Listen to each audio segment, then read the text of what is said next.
For a man who joked he wasn't much of an actor, Victor Mature built a career most stars would envy. And along the way, he developed one of classic Hollywood's most quietly intense rivalries. Born in Louisville in 1913, Mature came from a working-class family and learned early that nothing came easy. He sold candy, worked odd jobs, and eventually made his way to California with a dream of something bigger.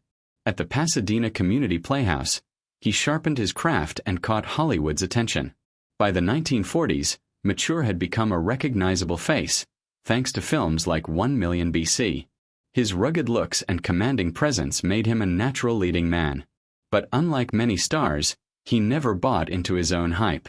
Even at the height of his fame, he famously quipped, "I'm not an actor, and I've got 64 films to prove it."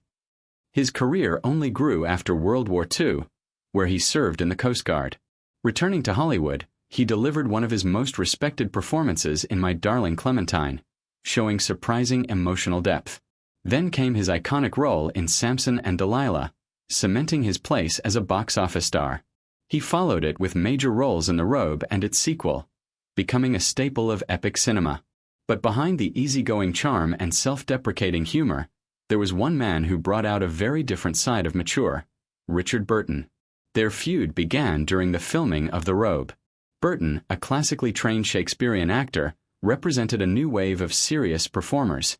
Intellectual, theatrical, and often, in Mature's eyes, unbearably arrogant.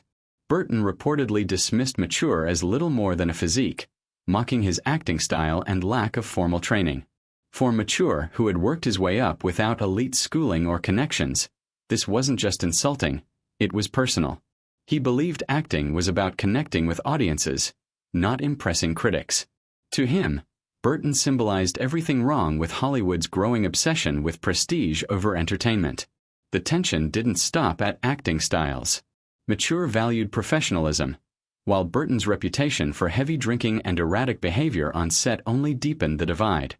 Where Mature showed up prepared and steady, Burton often arrived hungover or unpredictable. That contrast fueled Mature's resentment. Off-screen, things didn't improve. Burton's highly publicized relationship with Elizabeth Taylor, filled with scandal, drama, and headlines, only reinforced Mature's negative view. To him, it represented a Hollywood he didn't recognize anymore. Louder, messier, and driven by ego. What makes this feud stand out is how rare it was for Mature. He wasn't known for grudges. In fact, he eventually stepped away from Hollywood almost entirely, choosing golf courses and quiet living over fame. But when it came to Burton, the bitterness lingered. Even years later, Mature would make pointed comments about actors who think they're geniuses, a clear jab that didn't need a name attached. Despite the rivalry, Mature's legacy remained intact. He starred in classics, earned a Hollywood Walk of Fame star, and lived out his later years in peace. When he passed away in 1999, he left behind not just films, but a reputation as one of Hollywood's most grounded leading men. In an industry built on ego, Victor Mature stood apart.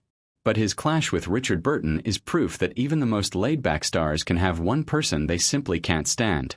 If you love uncovering the hidden stories behind classic Hollywood legends, subscribe to Classic Hollywood Feuds.